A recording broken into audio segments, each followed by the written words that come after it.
ಅಬಕಾರಿ ಇಲಾಖೆಯಲ್ಲಿ ಬ್ರಹ್ಮಾಂಡ ಭ್ರಷ್ಟಾಚಾರ. ನಿನ್ನೆ ಬಂಧನವಾಗಿದ್ದ 3 ಜೈಲಿಗೆ ಶಿಫ್ಟ್ ಆಗಿದ್ದಾರೆ. ಅಬಕಾರಿ ಡಿಸಿ, ಕಾನ್ಸ್ಟೇಬಲ್, ಸೂಪರಿಂಟೆಂಡೆಂಟ್ ಅವರನ್ನ ಈಗ ಜೈಲಿಗೆ ಕಳುಹಿಸಲಾಗಿದೆ. ಅಬಕಾರಿ ಇಲಾಖೆಯಲ್ಲಿ ಬ್ರಹ್ಮಾಂಡ ಭ್ರಷ್ಟಾಚಾರ ನಡೆದಿರೋದು, ಅದಕ್ಕೆ ಕಾರಣ, ಅದಕ್ಕೆ ಸಾಕ್ಷಿ ನಿನ್ನೆ ಬಂಧನ ಆಗಿದ್ದಂತಹ 3 ಕೂಡ ಅಂತ ನಾವಿಲ್ಲಿ ಹೇಳಬೇಕಾಗುತ್ತೆ. ಕಾರಣ ಈಗಾಗಲೇ ಅವರು ಯಾವ ರೀತಿಯಾಗಿ ಭ್ರಷ್ಟಾಚಾರ ಮಾಡ್ತಾ ಇದ್ರು ಅನ್ನೋದನ್ನ ನೇರವಾಗಿ ಲೋಕಾಯುಕ್ತ ಅಧಿಕಾರಿಗಳೇ ಅವರನ್ನು ಟ್ರ್ಯಾಪ್ ಮಾಡಿ ಹಿಡಿದಿದ್ದನ್ನು ಗಮನಿಸಬಹುದು.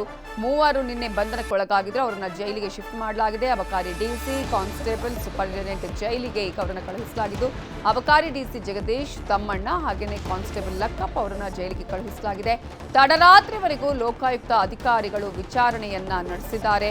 ಜೊತೆಗೆ ಹಣ ಪಡೆದ ಕೆಲ ಸಾಕ್ಷಿಗಳನ್ನ ಕೂಡ ಲೋಕಾಯುಕ್ತ ಅಧಿಕಾರಿಗಳು ಕಲೆ ಹಾಕಿದ್ದಾರೆ. ಬಂಧಿತ 3 ಬ್ಯಾಂಕ್ ಖಾತೆಗಳ ಮಾಹಿತಿಯ ಕಲೆಗೆ ಸಿದ್ಧತೆಯನ್ನ ಮಾಡಿಕೊಳ್ಳಲಾಗಿದ್ದು, ಹಣ ವರ್ಗಾವಣೆ ಬಗ್ಗೆ ಲೋಕಾಯುಕ್ತ ಮಾಹಿತಿಯನ್ನು ಕಲೆ ಹಾಕಿದೆ. ಇನ್ನು ಬ್ಯಾಂಕ್ ಟ್ರಾನ್ಸಾಕ್ಷನ್ ಮಾಹಿತಿ ಪಡೆದು ಪರಿಶೀಲನೆಯನ್ನು ಕೂಡ ಮಾಡಿದ್ದಾರೆ. ಮಾಜಿ ಕಾರ್ಪೊರೇಟರ್ ಲಕ್ಷ್ಮೀನಾರಾಯಣ್ ಬಾರ್ ಓಪನ್ ಮಾಡೋದಕ್ಕೆ ಮುಂದಾಗಿದ್ರು. ಬಾರ್ ತೆರೆಯೋದಕ್ಕೆ ಸರ್ಕಾರಕ್ಕೆ ನಿಗದಿತ ಫೀಸ್ ಕೂಡ ಅವರು ಪೇ ಮಾಡಿದ್ರು. ಆದರೆ ಅಬಕಾರಿ ಡಿಸಿ ಜಗದೀಶ್ 2 ಕೋಟಿಗೆ ಲಂಚಕ್ಕೆ ಬೇಡಿಕೆಯನ್ನ ಇಟ್ಟಿದ್ರಂತೆ. ಹೀಗಾಗಿ ಲಕ್ಷ್ಮೀನಾರಾಯಣ್ ಅಬಕಾರಿ ಡಿಸಿ ವಿರುದ್ಧ ಲೋಕಾಯುಕ್ತಗೆ ದೂರನ್ನ ಕೊಡ್ತಾರೆ.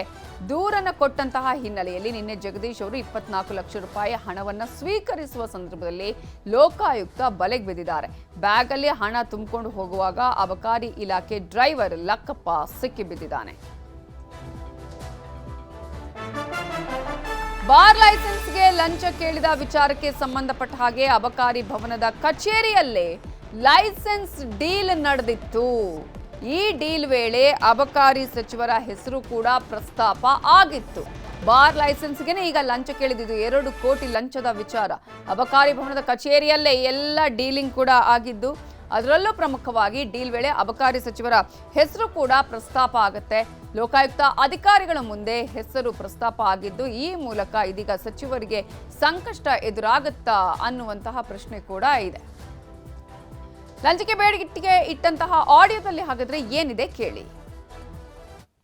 ಮೈಕ್ರೋವೇವ್ಗೆ ಮಿನಿಸ್ಟರ್ಗೂ ಹೋಗೋದು 1.5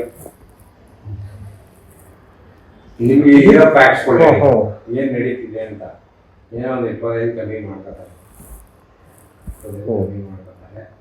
ಆಯಿತು ಹಂಗೆ ಅಂತ ಅದನ್ನು ಅಡ್ಜಸ್ಟ್ ಮಾಡ್ಕೊಂಡು ಇದು ಇಲ್ಲಿಂದ ಎಲ್ಲೆಲ್ಲಿ ಹೋಗುತ್ತೆ ಅಂದರೆ ಇನ್ಸ್ಪೆಕ್ಟ್ರು, ಡೆಪ್ಟಿ, ಇಲ್ಲೇ office, revenue D C office, ಅಲ್ಲಿಂದ ನಮ್ಮ ಕಮಿಷನ್ ಆಫೀಸಲ್ಲಿ 4 ಟೇಬಲ್ ಹೋಗುತ್ತೆ, ಮಿನಿಸ್ಟ್ರಿಗೆ ಹೋಗುತ್ತೆ, J C, additional commissioner, 2 D C, ಇದರಲ್ಲಿ ಅವರೇ ಇಶ್ಯೂ ಮಾಡ್ತಾರೆ.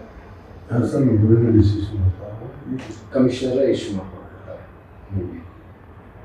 ವಿಟಮಿನ್ ಎಮ್ ಕೊಟ್ಟರೆ ಇಲ್ಲ ಅಂದರೆ ಓಡಾಡಿಸ್ತಾರೆ. ನಮಗೆ 28 ಇನ್ಫಾರ್ಮೇಷನ್ ಕೇಳ್ತಾರೆ. ಏನೋ ಒಂದು ಇನ್ಫ್ಲೂಯೆನ್ಸ್ ಇತ್ತು, ಸ್ವಲ್ಪ ದುಡ್ಡು ಇತ್ತು ಅಂದರೆ ಹಂಗೂ ನಡೀತದೆ. ಇಲ್ಲ ನಾವು ಇಲ್ಲ ಸರ್ ಅವ್ರ ಕೈಲಿ ಆಗಲ್ಲ, ಅಷ್ಟಾಗಲ್ಲ ಅಂದ್ರೂ ನಮಗೆ ವಾಪಸ್ ಕಳಿಸ್ತಾರೆ. ಇದು ಸರಿ ಇಲ್ಲ, ಅದು ಸರಿ ಇಲ್ಲ, ನೀವು ಇಸ್ಕೊಬಿಟ್ಟಿರ್ತೀರ, ನಮಗೆ ಕೊಡೋಣ ಅನ್ನೋದು ಒಂದು ತಲೆಯಲ್ಲಿ ಏನೋ ತಲೆಯಲ್ಲಿ ಗುಮ್ಮ ಕೊಟ್ಬಿಟ್ಟಿರ್ತಾರೆ. ಇಲ್ಲ ಬಿಡಿ ಸರ್, ನಾವು ನೋಡ್ತೀವಲ್ಲ ಸರ್ ಅವ್ರ ಕೈಲಿ ಆಗಲ್ಲ, ಪಾಪ ಏನೋ ಒಂದು ಮಾಡ್ಕೊತಿದ್ದಾರೆ, ಮಾಡಿಬಿಡೋಣ ಏನೋ ಹೋಗಿ ಎಲ್ಗೂ ಎಂಡ್ ಆಗುತ್ತೆ. ಅಬಕಾರಿ ಸಚಿವ ಆರ್.ಬಿ. ತಿಮ್ಮಾಪುರಗೆ ಎದುರಾಗತ್ತಾ ಸಂಕಷ್ಟ ಈಗ? ಯಾಕಂದ್ರೆ ಸಚಿವ ತಿಮ್ಮಾಪುರ ಹಾಗೂ ಪುತ್ರನ ಮೇಲೆ ಅಕ್ರಮದ ಆರೋಪ ಕೇಳಿ ಬಂದಿದೆ. ಫೋನ್ ಸಂಭಾಷಣೆಯಲ್ಲಿ ತಿಮ್ಮಾಪುರ ಅವರ ಪುತ್ರನ ಹೆಸರು ಕೂಡ ಇಲ್ಲಿ ಬಳಕೆ ಆಗಿರೋದು. ಈ ಮೂಲಕ ಅಬಕಾರಿ ಸಚಿವ ಆರ್.ಬಿ. ತಿಮ್ಮಾಪುರಗೆ ಸಂಕಷ್ಟ ಎದುರಾಗುತ್ತೆ. ಈ ಹಿಂದೆ ಕೂಡ ಇಂತಹದ್ದೇ ಒಂದು ಆರೋಪ ಕೇಳಿ ಬಂದಿದ್ದನ್ನು ನಾವಿಲ್ಲಿ ನೆನಪಿಸಿಕೊಳ್ಳಬಹುದು. ಸಚಿವ ತಿಮ್ಮಾಪುರ ಹಾಗೂ ಪುತ್ರನ ಮೇಲೆ ಇದೀಗ ಅಕ್ರಮದ ಆರೋಪ ಕೇಳಿ ಬಂದಿದ್ದು, ಫೋನ್ ಸಂಭಾಷಣೆಯಲ್ಲಿ ತಿಮ್ಮಾಪುರ ಅವರ ಪುತ್ರರ ಹೆಸರು ಬಳಕೆಯಾಗಿದೆ. ಹಣಕ್ಕೆ ಬೇಡಿಕೆ ಇಟ್ಟ ಆಡಿಯೋ ಆಧರಿಸಿ ದೂರನ್ನ ಕೊಟ್ಟಿದ್ದಾರೆ ಜೆಡಿಎಸ್ನ ಶಾಸಕ. ಈ ಕುರಿತು ಸಿಎಂ ಸಿದ್ದರಾಮಯ್ಯ, ಸಿಎಸ್ಗೂ ಕೂಡ ಜೆಡಿಎಸ್ ದೂರನ್ನ ನೀಡಿದೆ. ಜೆಡಿಎಸ್ ಶಾಸಕ ಎಚ್.ಟಿ. ಮಂಜು ಅವರು ಸಿಎಂ ಹಾಗೇನೆ ಸಿಎಸ್ಗೂ ಕೂಡ ದೂರನ್ನ ಸಲ್ಲಿಸಿದ್ದಾರೆ. ಇದೀಗ ದೂರನ್ನ ಆಧರಿಸಿ ಪರಿಶೀಲನೆಗೆ ಸೂಚನೆ ಕೊಟ್ಟಿದ್ದಾರೆ ಸಿಎಸ್ ಶಾಲಿನಿ ರಜನೀಶ್. ಅಬಕಾರಿ ಡಿಸಿ ಮೇಲೆ ಲೋಕಾಯುಕ್ತ ರೇಡ್ ವಿಚಾರಕ್ಕೆ ಸಂಬಂಧಪಟ್ಟ ಹಾಗೆ ಅಬಕಾರಿ ಸಚಿವರ ಹೆಸರು ಇರುವ ಬಗ್ಗೆ ಗೊತ್ತಿಲ್ಲ ಅಂತ ಹೇಳಿ ಮೈಸೂರಲ್ಲಿ ಸಿಎಂ ಸಿದ್ದರಾಮಯ್ಯ ಹೇಳಿಕೆಯನ್ನ ಕೊಟ್ಟಿದ್ರು. ಆದರೆ ಈ ವಿಚಾರಕ್ಕೆ ಸಂಬಂಧಪಟ್ಟ ಹಾಗೆ ಇದೀಗ ನಾವಿಲ್ಲಿ ಗಮನಿಸಬೇಕಾಗಿರೋದೆ CS ಅವರು ಅಂದರೆ ಶಾಲಿನಿ ರಜನೀಶ್ ಅವರು ದೂರು ಆಧರಿಸಿ ಪರಿಶೀಲನೆಗೆ ಸೂಚನೆ ಕೂಡ ಕೊಟ್ಟಿದ್ದಾರೆ. ಬಟ್ ಇದರ ಬಗ್ಗೆ ನನಗೇನು ಗೊತ್ತಿಲ್ಲ ಅಂತ CM ಸಿದ್ದರಾಮಯ್ಯ ಹೇಳಿಕೆ ಕೊಟ್ಟಿದ್ದಾರೆ. ಲೋಕಾಯುಕ್ತದವರು ಅವರ ಕೆಲಸ ಏನಿದೆ ಅದನ್ನ ಮಾಡಲಿ ಅಂತ ಹೇಳಿದ್ದಾರೆ. ಇಲ್ಲಿ DC ಮೇಲೆ ಸರ್ ಅವರು ಒಂದು 2 ಕೋಟಿ ಲಂಚ ಇಸ್ಕೊಬೇಕು ರೈಡ್ ಆಗಿದೆ ಸರ್. ಅವರು ಕೂಡ ಒಂದು ಆಡಿಯೋ ಸಿಕ್ಕಿದೆ. ಆಡಿಯೋದಲ್ಲಿ ಈಗ ಯಾರು ಉಪ್ಪು ತಿಂತಾರೆ ಅವ್ರ ಮೇಲೆ ಕ್ರಮ ತಗೊಳ್ಳಿ. ನಾವು ಅದ್ರ ಮೇಲೆ ಅದಕ್ಕೆ ಅಡ್ಡಿ ಬರಲ್ಲ. ಲಿಕ್ಕರ್ ಸಚಿವರ ಹೆಸರು ಹೇಳಿದ್ದಾರೆ. ಸಚಿವರ ಹೆಸರಿದೆ ಸರ್. ಅವರು ಕೊಡಬೇಕಾಗಿತ್ತು. ಗೊತ್ತಿಲ್ಲ ನನಗೆ ಗೊತ್ತಿಲ್ಲ. ಬಿಜೆಪಿ ಅಲಿಗೇಷನ್ ಅದ್ರ ಮೇಲೆ ಶುರುವಾಗಿದೆ ಈಗ.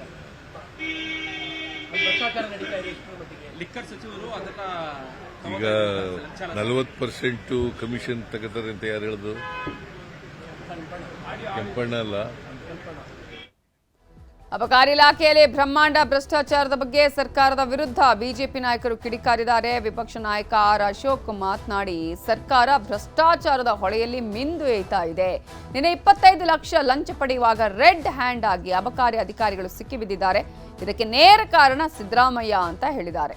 ಇನ್ನು ಅಬಕಾರಿ DC ಜಗದೀಶ್ ನಾಯ್ಕ್ A1 ಖದೀಮ, ಸೂಪರಿಂಟೆಂಡೆಂಟ್ ತಮ್ಮಣ್ಣ ಮಿನಿ ಖದೀಮ, ಲಕ್ಕಪ್ಪ ಗಣಿ ಹೆಸರಲ್ಲೇ ಗಣಿ ಇದೆ ಅಂತ ವಾಗ್ದಾಳಿ ಮಾಡಿದ್ದಾರೆ.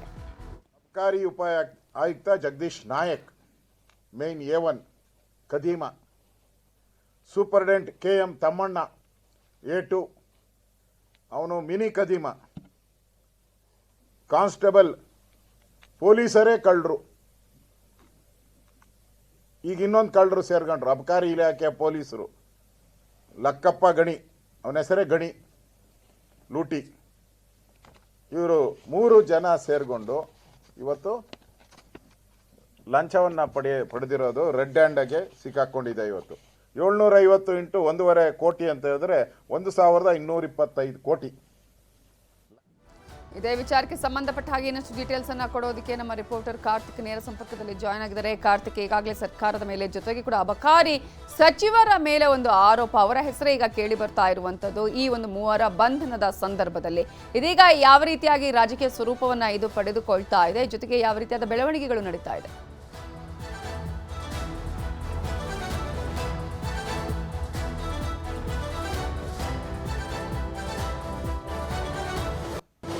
ಗಮನ ಮಾಡ್ತಾ ಇದ್ವಿ.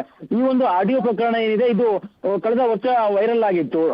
ಅಬಕಾರಿ ಜಂಟಿ ಆಯುಕ್ತರು ಏನು ಈ ಒಂದು ಆಡಿಯೋದಲ್ಲಿ ಮಾತನಾಡಿದ್ರು. ಆ ಒಂದು ಮಾತನಾಡಿರ್ತಕ್ಕಂಥ ಸಂದರ್ಭದಲ್ಲಿ ಅಬಕಾರಿ ಸಚಿವರನ್ನ ಅಥವಾ ಅವರ ಪುತ್ರನಿಂದ ನೀವು ಕರೆಯನ್ನ ಮಾಡಿಸಿ ಎನ್ನುವಂತ ಒಂದು ಹೇಳಿಕೆಯು ಕೂಡ ಒಂದು ಆಡಿಯೋದಲ್ಲಿ ಇತ್ತು. ನಂತರದಲ್ಲಿ ಇಲಾಖೆಯ ಒಂದು ವಿಚಾರಣೆ ವೇಳೆ ಇಲಾಖೆ ಕೊಟ್ಟಿರ್ತಕ್ಕಂತ ಒಂದು ನೋಟಿಸ್ ನಲ್ಲಿ ಅವರು ಅಬಕಾರಿ ಜಂಟಿ ಆಯುಕ್ತರು ಈ ಸಂಭಾಷಣೆ ನಂದು ಅಲ್ವೇ ಅಲ್ಲ ಅನ್ನುವಂತ ರೀತಿಯಲ್ಲಿ ಆರೋಪವನ್ನು ತಳ್ಳಿ ಹಾಕಿದ್ರು. ಅದಾದ ನಂತರದಲ್ಲಿ ಅಧಿವೇಶನದ ವೇಳೆಯೂ ಕೂಡ ಈ ವಿಚಾರವನ್ನ JDS ನ ಶಾಸಕರೊಬ್ಬರು ಪ್ರಸ್ತಾಪವನ್ನು ಮಾಡಿದಂತ ಸಂದರ್ಭದಲ್ಲಿ ಸ್ವತಃ RV ತಿಮ್ಮಾಪುರ ಅವರು ಉತ್ತರವನ್ನು ಕೊಡ್ತಾರೆ.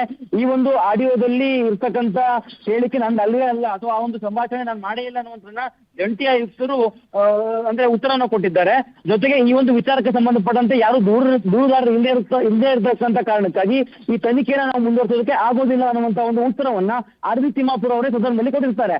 ಅದಾದ ನಂತರದಲ್ಲಿ ಲೋಕಾಯುಕ್ತಕ್ಕೂ ಕೂಡ ದೂರನ್ನ ಸಲ್ಲಿಕೆ ಮಾಡಲಾಗುತ್ತೆ. ಲೋಕಾಯುಕ್ತ ಪೊಲೀಸರು ಟ್ರ್ಯಾಪ್ ನ ಮೂಲಕವಾಗಿ ಈಗ 3 ಅಧಿಕಾರಿಗಳನ್ನ ಈಗಾಗಲೇ ಬಂಧನವನ್ನು ಕೂಡ ಮಾಡಿದ್ದಾರೆ. ಜೊತೆಗೆ ಈ ಒಂದು ವಿಚಾರಕ್ಕೆ ಸಂಬಂಧಪಟ್ಟಂತೆ ಯಾವ ಲೋಕಾಯುಕ್ತ ಪೊಲೀಸರ ಟ್ರ್ಯಾಪ್ ನಲ್ಲಿ ಅಧಿಕಾರಿಗಳು ಬಂಧನವಾದ್ರು ಮತ್ತೆ ವಿಪಕ್ಷಗಳು ಈಗ ಸರ್ಕಾರದ ವಿರುದ್ಧ ಹರಿಯಾಯ್ತಾ ಇರ್ತಕ್ಕಂಥದ್ದು. ಈ ಒಂದು ಅಬಕಾರಿ ಇಲಾಖೆಯ ಅಕ್ರಮದಲ್ಲಿ, ಅಬಕಾರಿ ಇಲಾಖೆ ಲಂಚ ಪ್ರಕರಣದಲ್ಲಿ ಸರ್ಕಾರವೇ ಇನ್ವಾಲ್ವ್ ಇದೆ. CM ಸಿದ್ದರಾಮಯ್ಯನವರು ಕೂಡ ಇದಕ್ಕೆ ಇದರಲ್ಲಿ ಇದ್ದಾರೆ ಅನ್ನುವಂತ ಪಾಲುದಾರರು ಅನ್ನುವಂತ ರೀತಿಯಲ್ಲಿ ಆರೋಪವನ್ನು ಮಾಡ್ತಾ ಇದ್ದಾರೆ. ಆರ್ಥಿಕ ಇಲಾಖೆಯ ಅಡಿಯಲ್ಲಿ ಅಬಕಾರಿ ಇಲಾಖೆ ಬರುತ್ತೆ. ಅಬಕಾರಿ ಸಚಿವರ ಹೆಸರು ಮತ್ತು ಅವರ ಪುತ್ರನ ಹೆಸರು ನೇರವಾಗಿ ಅಲ್ಲಿ ಉಲ್ಲೇಖ ಆಗಿದೆ. ಆ ಒಂದು ಕಾರಣಕ್ಕಾಗಿ ಅಬಕಾರಿ ಸಚಿವರನ್ನ ನೀವು ರಾಜೀನಾಮೆ ಪಡೆಯಬೇಕು. ಇಲ್ಲದೆ ಇದು ಹೋದಂತ ಸಂದರ್ಭದಲ್ಲಿ ಅಬಕಾರಿ ಇಲಾಖೆಯ ಈ ಒಂದು ಏನು ಹಗರಣ ಇದೆ, ಈ ಒಂದು ಹಗರಣದಲ್ಲಿ CM ಸಿದ್ದರಾಮಯ್ಯನವರು ಕೂಡ ಪಾಲುದಾರರು ಅನ್ನುವಂತ ಆರೋಪವನ್ನು ಈಗಾಗಲೇ ವಿಪಕ್ಷಗಳು ಮಾಡ್ತಾ ಇರ್ತಕ್ಕಂಥದ್ದು. ಸರ್ಕಾರ ಅಧಿಕಾರಕ್ಕೆ ಬಂದ ನಂತರದಲ್ಲಿ ಅಬಕಾರಿ ಇಲಾಖೆಯ ವಿಚಾರಕ್ಕೆ ಸಂಬಂಧಪಟ್ಟಂತೆ ಇದು 2ನೇ ಬಾರಿ ಭ್ರಷ್ಟಾಚಾರದ ಆರೋಪ ಪ್ರಸ್ತಾಪ ಆಗ್ತಾ ಇರ್ತಕ್ಕಂಥದ್ದು. ವಿಪಕ್ಷಗಳು ಅಬಕಾರಿ ಸಚಿವ RV ತಿಮ್ಮಾಪುರ ಅವರ ರಾಜೀನಾಮೆಗೂ ಕೂಡ ಈಗ ಒತ್ತಾಯವನ್ನ ಮಾಡ್ತಾ ಇದ್ದಾರೆ. ಒಂದ್ ಕಡೆ ಲೋಕಾಯುಕ್ತ ಪೊಲೀಸರು ತನಿಖೆಯನ್ನು ನಡೆಸಲಿ ಅನ್ನುವಂತ ರೀತಿಯಲ್ಲಿ CM ಸಿದ್ದರಾಮಯ್ಯನವರು ಮಾಧ್ಯಮಗಳಿಗೆ ಉತ್ತರವನ್ನು ಕೊಟ್ರೆ, ಇನ್ನೊಂದು ಕಡೆ ಸರ್ಕಾರದ ಇನ್ವಾಲ್ವ್ಮೆಂಟೇ ಇದೆ ಇದರಲ್ಲಿ, ಕೇವಲ ಅಧಿಕಾರಿಗಳ ಮಾತ್ರ ಇಲ್ಲ, ಸರ್ಕಾರ ಮತ್ತು ಸಚಿವರು ಇದರಲ್ಲಿ ಪಾಲುದಾರರಿದ್ದಾರೆ ಅನ್ನುವಂತ ಆರೋಪನ ವಿಪಕ್ಷಗಳು ಮಾಡ್ತಾ ಇರ್ತಕ್ಕಂಥದ್ದು. Thank you Karthik ಡೀಟೇಲ್ಸ್ಗೆ.